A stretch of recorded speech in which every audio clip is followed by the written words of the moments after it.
আপনারা বলেন তো, জালিম সরকার, স্বৈরাচারী সরকার যাদেরকে ফাঁসিতে নিয়ে গেছে ইসলামী আন্দোলনের নেতাদেরকে, তারা কিন্তু মরে নাই, বরং তারা শাহাদাত বরণ করেছে।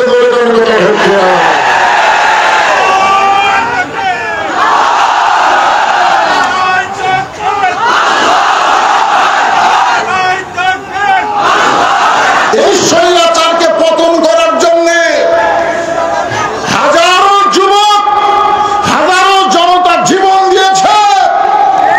বাংলাদেশের কিছু বলে আবু সাইদ অস্ত্রের সামনে দিয়ে হাত ধরে দাঁড়িয়ে গেছে, ও শহীদ না। যারা বলে শহীদ না, তারা হলো মুনাফিক। আবু সাইদের মতন যে সমস্ত যুবক এই স্বৈরাচারকে হটানোর জন্য জীবন দিয়েছে, এরা মরে নাই। আল্লাহর কোরআন বলতেছে এরা জীবিত। এই জন্য বঙ্গভবনকে মিউজিয়াম বানানো হচ্ছে। দরকার ঠিক কিনা ভাই? গণভবন, গণভবনকে মিউজিয়াম বানানো হচ্ছে। সময় ভালো চলতেছে। দরকার ঠিক আরো ভালো হবে। কেমনে হবে? সূরা আসরের 4টা পয়েন্ট আপনারা একটু শোনেন, আসর পর্যন্ত, বেশি সময় না। তাহলে ইমানের 2 নম্বর হলো তাসদিক বিল জানান। কলিজার মধ্যে যখন ঈমান থাকবে, এই মানুষটা কোনোদিন বলতে পারবে না আমার দয়াল বাবার দরবারেতে কেউ ফিরে না খালি হাতে। বলতে পারবে? যখন পারবে, কলিজার মধ্যে যার ঈমান থাকবে, তার বিশ্বাস হচ্ছে ইয়াকা না'বুদু ওয়া ইয়াকা নাস্তাইন। ইবাদত করব যার, গোলামি করব যার, সাহায্য চাইব তার কাছে। আল্লাহ ছাড়া কারো কাছে আমাদের চাওয়ার কিছু। এখন যদি কেউ বলে আল্লাহর ধন নবীরে দিয়া, আল্লাহ আছে গায়েব হইয়া, নবীর জন খাজা নিয়া শুয়ে আছে আজমিরে, কেউ ফিরে না খালি হাতে, খাজা তোমার দরবারে। কি সুবহানাল্লাহ। তাসদিক বিল জানান, কলিজার মধ্যে যখন ঈমান থাকবে, আমল বিল আরকান। এই ঈমান অনুযায়ী আমল করতে গেলে আমাদের নবীর দরকার আছে না নাই? মা তাকুমুর রাসূলু ফাখুযুহু ওয়া মা নাহাকুম আনহু ফান্তাহু। এই আয়াতটা আল্লাহ কার শানে নাযিল করছে? এজরে বলেন কার শানে? আমাদের নবীর শানে নাযিল করছেন। যে আমাদের নবী যেইটা গ্রহণ করবে সেইটা গ্রহণ করা লাগবে, নবী যেইটা নিষেধ করবেন সেইটা করা যাবে। আপনারা বলেন তো, এই গ্রহণ করা আর নিষেধ করা এটা কখন শুরু হয়েছে? আজকে ঈদে মিলাদুন নবী, আমাদের বগুড়াতে একজন আশেকে রাসূল আছে, এই ঈদে মিলাদুন নবী নিয়ে খুব বাহাস তর্ক করতে চায়। আমরা সকলে বিশ্বাস করব রবিউল আউয়াল মাসে নবী এসেছেন, এই মাসে নবী চলে গেছেন, কিন্তু কয় তারিখে নবী এসেছেন এই তারিখ নিয়ে মতভেদ আছে, কিন্তু নবী কয় তারিখে বিদায় নিয়েছে এই তারিখ নিয়ে কোনো মতভেদ নাই। কিসের ঈদ? নবীর জন্মে সবাই খুশি, এমনকি আবুল আহাব পর্যন্ত খুশি। জোরে কোন ঠিক কিনা? এ কথা কন না কেন? এই যে মা তাকুমুর রাসূলু ফাখুযুহু আমল বিল আরকানের উপরে কথা বলতেছি, এইটা কিন্তু নবীর জন্মের পর থেকে না। নবীর জন্মের খবর যখন একজন দাসী আবুল আহাবকে গিয়ে বললেন যে আব্দুল্লাহ দুনিয়া থেকে চলে গেছে, আমিনার গর্ভ থেকে ফুটফুটে একটা সুন্দর সন্তান জন্ম নিয়েছে, আবুল আহাব সঙ্গে সঙ্গে বললেন তুই আজাদ, তোকে আমি মুক্ত করে দিলাম। তাহলে নবীর জন্মে আবুল আহাব খুশি, কিন্তু নবুয়ত যখন পাইছেন, কোরআন নিয়ে যখন আন্দোলন শুরু করেছেন, তখন আবুল আহাব কিন্তু খুশি হয়নি। আজকে বাংলাদেশে ঈদে মিলাদুন নবী করো, নবীর জীবনীকে গ্রহণ করতে পারো না, আমল বিল আরকান ঈমান অনুযায়ী আমল করতে পারো না, আর জয় হোক তোমরা আবুল আহাবের দোসর হবে, আবু বকরের দোসর হতে পারবে না। নবীর জন্মে খুশি আবু জেহেল, আলামিন, আলামিন ডিগ্রি দিয়েছে, আলামিন। কিন্তু এ কোরআন শরীফ যখন নবীর উপরে নাযিল হইল, আবু জেহেল কি নবীর পক্ষে ছিল? এজরে করার পক্ষে ছিল। তাহলে মা তাকুমুর রাসূলু ফাখুযুহু ওয়া মা নাহাকুম আনহু ফান্তাহু। আমল বিল আরকান, আমরা সে আমলকে গ্রহণ করব। নবী যেটা করেছেন সেটা করব, নবী যেটা নিষেধ করেছেন সেটা করা যাবে। ঈমানের আলোচনা শেষ। এখন 2 নম্বর হলো আমিলুস সালিহাত, নেক আমল করতে হবে। এখন নেক আমল করতে গেলে সব পরিবেশে নেক আমল করা যাবে না। সুন্দর আমল, নেক আমল করতে গেলে সুন্দর একটা পরিবেশ লাগবে। ধরে কোন ঠিক কিনা? আমাদের বাংলাদেশে আমরা ভালো আমল করতে চাই। এ ভাই, আমার কথা কি শুনতেছেন? ভালো আমল করতে চাই। মাইক একটু ইকো বন্ধ করে দেন তো, মাইক চঞ্চল করতেছে।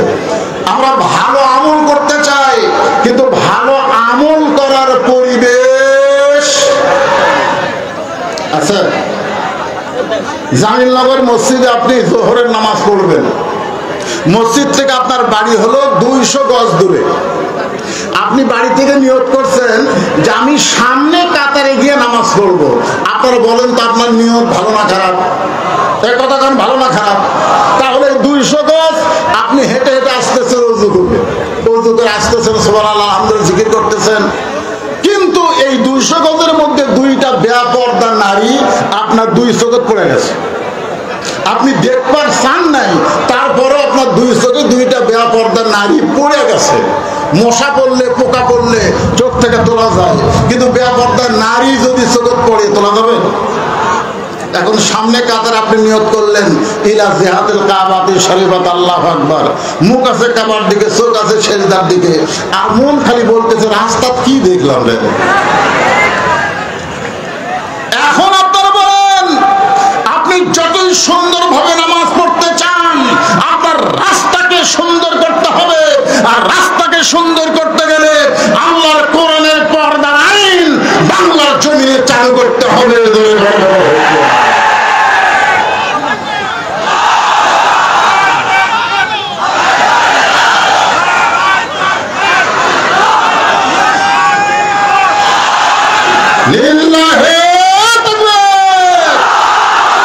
আল্লাহ পবিত্র কোরআনে বলেন, অকরনা ফি বুয়ুতিকুন্না ওয়ালা তাবাররাজনা তাবাররুজাল জাহিলিয়াতিল উলা।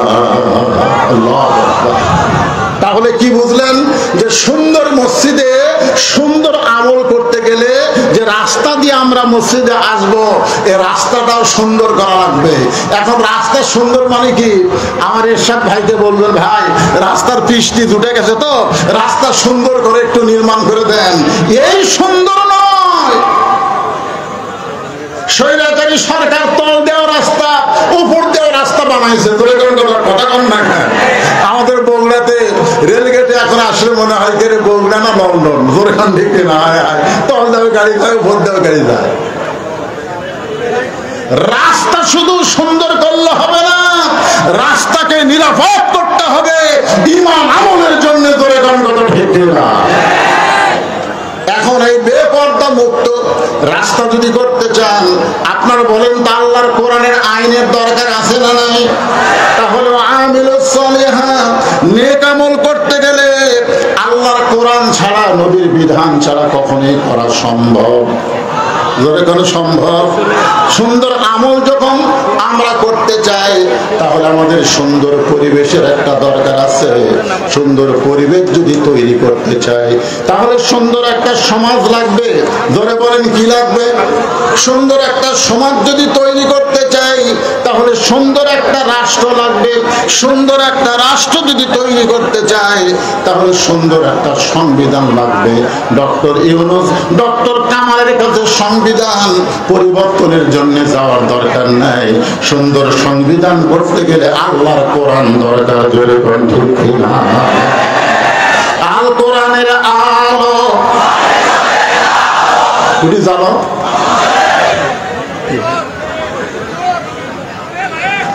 আচ্ছা ঠিক আছে। এই আপনারা তো 2 দল হয়ে গেলেন, 1 দল হন। কয় দল? এ কথা কন। আল কোরআনের আলো ঘরে ঘরে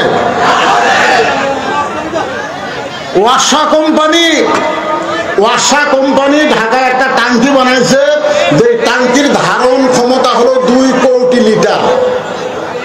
5-6টা ডিপ টিউবওয়েলে পানি ওই টাঙ্কি ভরায়। ওই টাঙ্কির পানি পাইপের মাধ্যমে ঢাকার প্রত্যেকটা বাসায় বাসায় সাপ্লাই হয়। কিন্তু গভীর রাত্রে কে যেন টাঙ্কির ছাপনি খুলে শয়তানি করে চক্রান্ত করে টাঙ্কির মধ্যে 2টা মরা মহিষ ঢুকিয়ে দিছে। ওই মহিষগুলো আস্তে আস্তে ফুলতেছে, পচতেছে, পচে পানির সঙ্গে মিশ্রণ হয়ে ওই পানি টাঙ্কি থেকে প্রত্যেকটা বাসায় চলে আসতেছে। বাসায় এখন গিলাসে পানি নিয়ে আপনি যদি কোরআন তেলাওয়াত করেন ওয়াসাকাহুম রাব্বুহুম শারাবান তাহুরা, আপনি বলেন পানি পাক না না পাক? কেন না পাক? আপনি তো কোরআন ঘরের মধ্যে পড়তেছেন। কারণ পানি যেখান থেকে আসতেছে ওই মূল জায়গা যদি পরিষ্কার না থাকে, আপনি যতই কোরআন তেলাওয়াত করেন আপনি পবিত্র হতে পারবেন না। আগে টাঙ্কি পবিত্র করা লাগবে।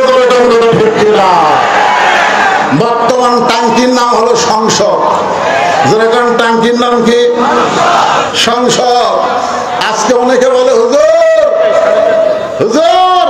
ভালো মানুষ কোনোদিন চেয়ারম্যান হয় না, ভালো মানুষ কোনোদিন এমপির আসলে যায় না, কারণ সংসদ খারাপ, ইউনিয়ন পরিষদ খারাপ, উপজেলা পরিষদ খারাপ, একটা জিনিসও খারাপ না। আর ভালো মানুষকে না পাঠানোর কারণে ওইটা